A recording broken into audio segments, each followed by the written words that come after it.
ನಮಸ್ಕಾರ ವಿದ್ಯಾರ್ಥಿಗಳೇ. ದ್ವಿತೀಯ PUCಯ ಕನ್ನಡ ಭಾಷೆಗೆ ಸಂಬಂಧಿಸಿದಂತೆ ಕರ್ನಾಟಕ ಶಾಲಾ ಪರೀಕ್ಷಾ ಮತ್ತು ಮೌಲ್ಯ ನಿರ್ಣಯ ಮಂಡಳಿಯು ಈಗಾಗಲೇ ನಿಮಗೆ ಬ್ಲೂ ಪ್ರಿಂಟು ಆಗಲೇ ಪ್ರಶ್ನೆ ಕೋಟಿ ಮತ್ತು ಮಾದರಿ ಪ್ರಶ್ನೆ ಪತ್ರಿಕೆಯನ್ನು ಹೊರಡಿಸಿದೆ. ಈ ಒಂದು ಮಾದರಿ ಪ್ರಶ್ನೆ ಪತ್ರಿಕೆಯ ಜೊತೆಯಲ್ಲಿ ಕೊಟ್ಟಿರುವಂತಹ ಪ್ರಶ್ನೆ ಕೋಟಿಯ ಉತ್ತರವನ್ನು ಕೂಡ ಹಿಂದಿನ ವಿಡಿಯೋಗಳಲ್ಲಿ ನಿಮಗೆ ಮಲ್ಟಿಪಲ್ ಚಾಯ್ಸ್ ಇರ್ಬೋದು, ಹಾಗೆ ಫಿಲ್ ಇನ್ ದ ಬ್ಲ್ಯಾಂಕ್ಸು ಎಲ್ಲವನ್ನು ಕೂಡ 2 ಅಂಕದ 1 ಅಂಕದ ಪ್ರಶ್ನೋತ್ತರ ಎಲ್ಲವನ್ನೂ ಕೂಡ ಕೊಟ್ಟಿದ್ದೇನೆ. ಕೃಷ್ಣೇಗೌಡ ಆನೆಗೆ ಸಂಬಂಧಿಸಿದಂತೆ ಈ ಒಂದು ವಿಡಿಯೋದಲ್ಲಿ ನಿಮಗೆ 2-3 ವಾಕ್ಯಗಳ ಉತ್ತರವನ್ನು ಬಯಸುವಂತಹ ಪ್ರಶ್ನೆಗಳು ಅನ್ನುವಂತಹದ್ದು ನೋಡಿ. ಹಿಂದಿನ ವಿಡಿಯೋಗಳಲ್ಲಿ ನಿಮಗೆ ಕಂಪ್ಲೀಟ್ ಆಗಿರುವಂತಹ ಕೃಷ್ಣೇಗೌಡನ ಆನೆಗೆ ಸಂಬಂಧಿಸಿದಂತೆ ಸಂಪೂರ್ಣವಾದ ಬಹು ಆಯ್ಕೆಯ ಪ್ರಶ್ನೋತ್ತರಗಳನ್ನು ಅಂದರೆ 47 ಬಹು ಆಯ್ಕೆಯ ಪ್ರಶ್ನೋತ್ತರಗಳನ್ನು ನೋಡಿದ್ದೇವೆ. ಈ ಒಂದು ವಿಡಿಯೋದಲ್ಲಿ 2-3 ವಾಕ್ಯದ್ದು, ಅದರಲ್ಲಿಯೂ ಇಂಪಾರ್ಟೆಂಟ್ ಆಗಿರುವಂತಹ ಇಲ್ಲಿ ಕೊಟ್ಟಿರುವಂತಹ ಪ್ರಶ್ನೆಗಳು ಎಷ್ಟಿದೆ ಅಂತಂದರೆ ಸುಮಾರು 34 ಪ್ರಶ್ನೆಗಳನ್ನು ಕೊಟ್ಟಿದ್ದಾರೆ. ಅದರಲ್ಲಿ ವೆರಿ ಇಂಪಾರ್ಟೆಂಟ್ ಆಗಿರುವಂತಹ ಪ್ರಶ್ನೆಗಳಿಗೂ ಕೂಡ ಯಾವ ಒಂದು ವರ್ಷದಲ್ಲಿ ಯಾವ ಪ್ರಶ್ನೆ ಪತ್ರಿಕೆಯಲ್ಲಿ ಕೇಳಲಾಗಿದೆ ಅಂತ ಇದೆಯಲ್ಲ, ಅವುಗಳನ್ನು ಸಂಪೂರ್ಣವಾದಂತಹ ಒಟ್ಟಾರೆ ನಿಮಗೆ 2 ಅಂಕದ ಸಂಪೂರ್ಣವಾದಂತಹ ಉತ್ತರವನ್ನು ಕೂಡ ಈ ಒಂದು ವಿಡಿಯೋದಲ್ಲಿ ಕೊಡ್ತೇನೆ. ಹಾಗಿದ್ದರೆ ಇವುಗಳ ಉತ್ತರವನ್ನು ಮತ್ತು ಯಾವ ವರ್ಷ ಆ ಒಂದು ಪ್ರಶ್ನೆಯನ್ನು ಕೇಳಲಾಗಿದೆ ಅನ್ನುವಂಥದ್ದನ್ನು ಕೂಡ ಈ ಒಂದು ವಿಡಿಯೋದಲ್ಲಿ ನೋಡ್ತಾ ಹೋಗೋಣ. ನೋಡಿ, ಕೃಷ್ಣೇಗೌಡನ ಆನೆ. ಈ ಕೃಷ್ಣೇಗೌಡನ ಆನೆಯಲ್ಲಿ ಕೊಟ್ಟಿರುವಂತಹ 2 ಅಂಕದ ವೆರಿ ಇಂಪಾರ್ಟೆಂಟ್ ಆಗಿರುವಂತಹ ಪ್ರಶ್ನೋತ್ತರಗಳನ್ನು ಹಾಗೆ ಇತರ ಪ್ರಶ್ನೋತ್ತರಗಳನ್ನು ಕೂಡ ಇಲ್ಲಿ ನೋಡ್ತಾ ಹೋಗೋಣ. ನಮ್ಮ ಕಡೆ ಕೆಮ್ಮುವುದು ಕಾಲಿಂಗ್ ಬೆಲ್ ಇದ್ದಾಗೆ ಎಂದು ನಿರೂಪಕರು ಹೇಳುವುದೇಕೆ ಅನ್ನುವಂಥದ್ದು ನೋಡಿ. ಈ ಒಂದು ಪ್ರಶ್ನೆಯನ್ನು ಎಕ್ಸಾಮ್ ನಂಬರ್ 3 2024ರಲ್ಲಿ ಈ ಒಂದು ಪ್ರಶ್ನೆಯನ್ನು ಕೇಳಿರುವಂಥದ್ದನ್ನು ನೋಡ್ಬೋದು. ಬಹುಶಃ ಭಾಷೆ ಉಪಯೋಗಿಸಿ ಕರೆಯಬೇಕೆಂದಾದರೆ ಕೆಲವು ತೊಂದರೆಗಳಿವೆ. ಮನೆಯ ಬಳಿ ಯಾರೂ ಕಣ್ಣಿಗೆ ಬೀಳದೇ ಇದ್ದರೆ ಕೆಮ್ಮಿ ಕ್ಯಾಕರಿಸಿ ಶಬ್ದ ಮಾಡ್ತಾರೆ. ಆದ್ದರಿಂದ ನಮ್ಮ ಕಡೆ ಕಾಲಿಂಗ್ ಬೆಲ್ ಇದ್ದಾಗೆ ಅಂತ ಹೇಳ್ಬಿಟ್ಟು ನಿರೂಪಕರು ಹೇಳ್ತಾರೆ.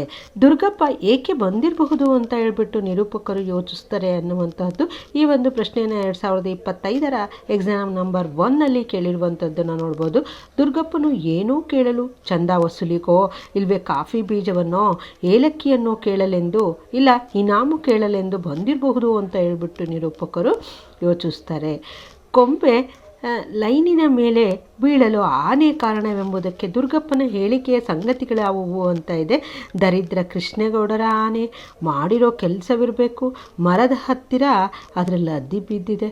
ಮರದ ಎಲೆ ಕಿತ್ಕೊಳ್ಳೋದಕ್ಕೆ ಹೋಗಿ ಕೊಂಬೆನೇ ಮುರಿದಾಕಿದೆ ಅಂತ ಇದು ಕೊಂಬೆ ಲೈನಿನ ಮೇಲೆ ಬೀಳಲು ಆನೆಯೇ ಕಾರಣ ಎಂಬುದಕ್ಕೆ ದುರ್ಗಪ್ಪ ಹೇಳಿದಂತಹ ಒಂದು ಸಂಗತಿ. ಇನ್ನು ಕೃಷ್ಣೇಗೌಡರ ಆನೆ ಹುಟ್ಟಿ ಬೆಳೆದ ಬಗೆ ಹೇಗೆ ಅನ್ನುವಂಥದ್ದು ಈ ಒಂದು ಪ್ರಶ್ನೆನ 2025ರ ಎಕ್ಸಾಮ್ ನಂಬರ್ 3ನಲ್ಲಿ ಕೇಳಿರುವಂತಹದ್ದನ್ನು ನೋಡ್ಬೋದು. ಕೃಷ್ಣೇಗೌಡರ ಆನೆ ಕಾಡಿನಿಂದ ಹಿಡಿದು ತಂದು ಪಳಗಿಸಿದ್ದಲ್ಲ, ಘಟ್ಟದ ಕೆಳಗಿದ್ದ ಗೂಳೂರು ಮಠದ ಆನೆ ಹಾಕಿದಂತಹ ಮರಿ ಇದು ಹುಟ್ಟಿ ಬೆಳೆದದ್ದು ಎಲ್ಲ ಊರಿನಲ್ಲಿ ಜನಗಳ ನಡುವೆಯೇ. ಹಾಗಾಗಿ ಅದಕ್ಕೆ ಕಾಡಿನ ಇತರ ಕಾಡಾನೆಗಳ ಬಗ್ಗೆ ತಿಳುವಳಿಕೆ ಇರಲಿಲ್ಲ. ಹಾಗೆ ಮಠದವರಿಗೆ ಆನೆಗಿಂತ ವೇಲಾಯುಧನನ್ನು ಸಾಕಲು ತ್ರಾಸುದಾದದ್ದೇಕೆ ಅನ್ನುವಂಥದ್ದು ನೋಡಿ.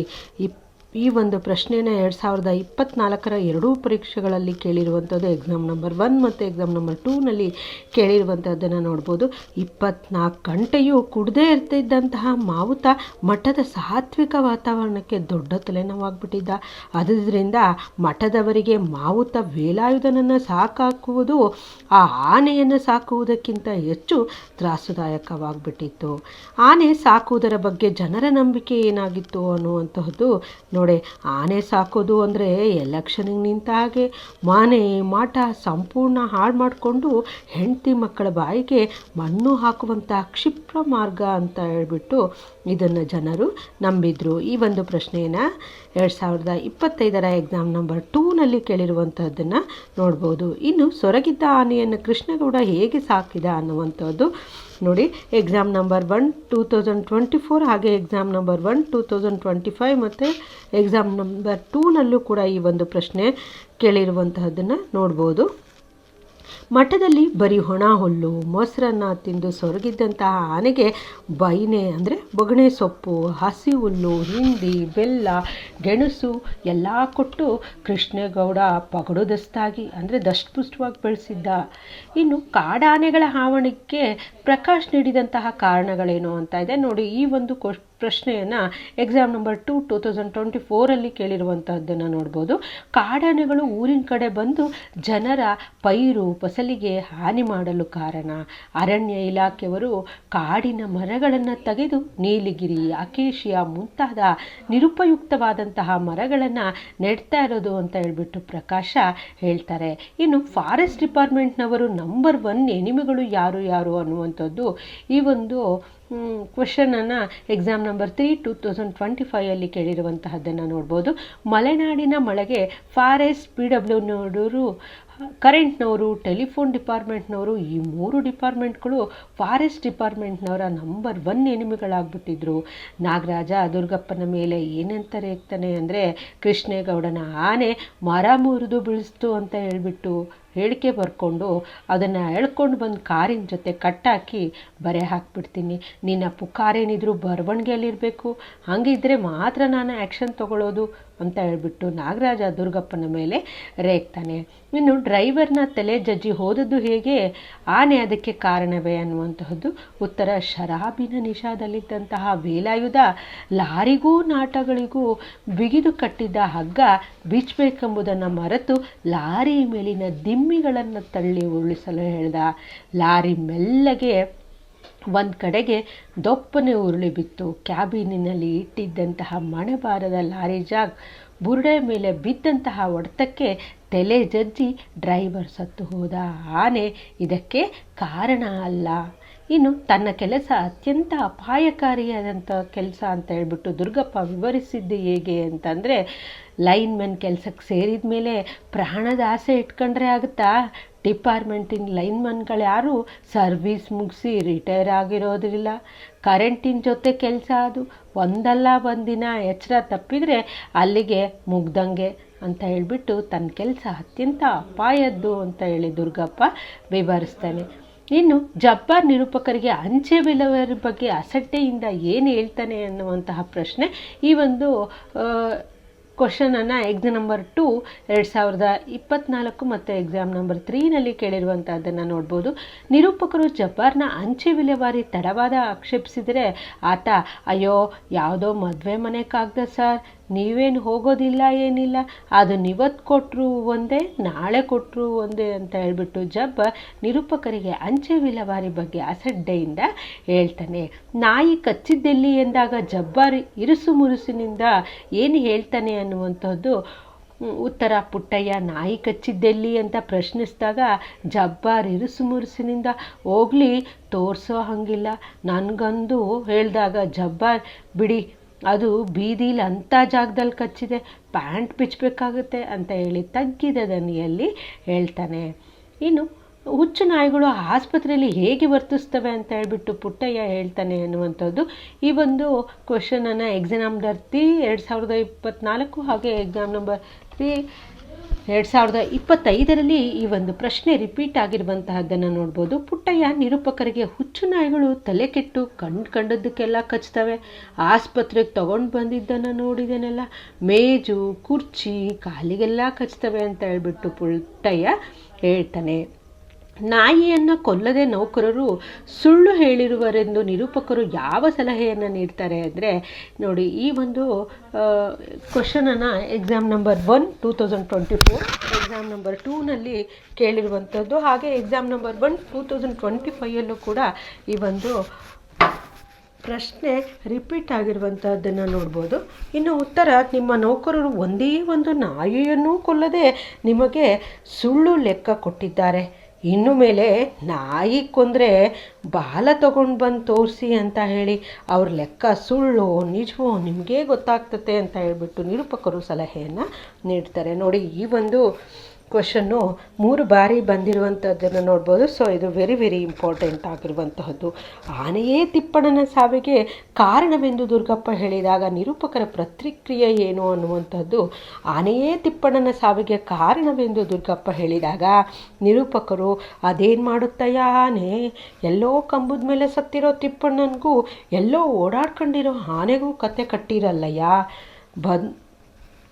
ಬಾಯಿಲ್ದವ್ರು ಬದುಕಂಗೆ ಇಲ್ವಾ ಏನು ಅಂತ ಹೇಳ್ಬಿಟ್ಟು ಈ ಪ್ರಪಂಚದಲ್ಲಿ ಅಂತ ಹೇಳಿ ಅವರು ಪ್ರತಿಕ್ರಿಯಿಸ್ತಾರೆ.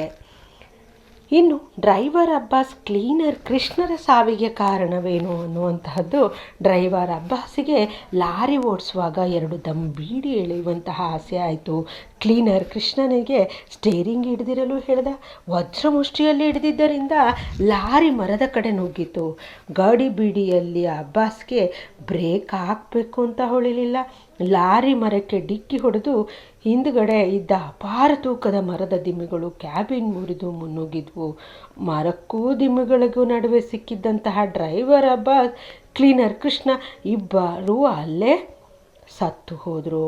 ಇನ್ನು ಡ್ರೈವರ್ ಅಬ್ಬಾಸ್ ಮತ್ತು ಕ್ಲೀನರ್ ಕೃಷ್ಣರ ಸಾವಿಗೆ ಆನೆ ಕಾರಣವೆಲ್ಲವೆಂದು ಕೃಷ್ಣಗರಿಗೆ ಏಕೆ ಹೇಳಲಾಗಲಿಲ್ಲ ಅಂದರೆ, ಲಾರಿಯಲ್ಲಿ ಬರ್ತಾ ಇದ್ದಂತಹ ಕಳ್ಳ ಮಾಲನ್ನು ಶಿವೇಗೌಡರ ಸಾಮಿಲಿನಲ್ಲಿ ಅನ್ಲೋಡ್ ಮಾಡಲು ಆನೆಯೊಂದಿಗೆ ವೇಲಾಯುಧ ಆ ರಾತ್ರಿ ಸಾಮಿಲಿನಲ್ಲೇ ಕಾಯ್ತಾ ಇದ್ದ. ಆದರೆ ಈ ವಿಷಯ ಹೇಳಿ ಡ್ರೈವರ್ ಅಬ್ಬಾಸ್ ಮತ್ತು ಕ್ಲೀನರ್ ಕೃಷ್ಣರ ಸಾವಿಗೆ ಆನೆ ಕಾರಣ ಅಲ್ಲ ಅಂತ ಯಾರಿಗೂ ಹೇಳುವಂತೆ ಇರಲಿಲ್ಲ. ಹೀಗಾಗಿ ಅದೆಲ್ಲ ಕಳ್ಳ ವ್ಯವಹಾರವಾಗಿತ್ತು. ಯಾಕೆಂದರೆ ಅದು ಕಳ್ಳ ವ್ಯವಹಾರ ಆಗಿತ್ತು.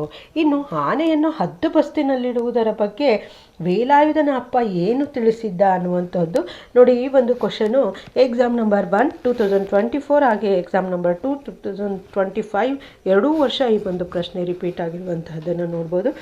ಆನೆಯ ಕಾಲಿನ ಉಗುರುಗಳ ಬಳಿ ಅಂಕುಶದಿಂದ ತಿವಿದರೆ ಅದಕ್ಕೆ ಪ್ರಾಣವೇ ಹೋಗುವಷ್ಟು ನೋವಾಗ್ತದೆ ಅಂತ ಹೇಳ್ಬಿಟ್ಟು ಆ ಭಯಂಕರ ನೋವಿಗೆ 4 ಬಾರಿ ತಿವುವುದರೊಳಗೆ ಎಂಥ ಪುಂಡೆ ಆನೆ ಆದರೂ ಕೂಡ ಅದು ಶರಣಾಗಿ ನೆಲದ ಮೇಲೆ ಮಲಗಿಬಿಡ್ತದೆ ಅಂತ ಹೇಳ್ಬಿಟ್ಟು ವೇಲಾಯುಧನ ಅಪ್ಪ ಅವನಿಗೆ ಹೇಳಿರ್ತಾನೆ.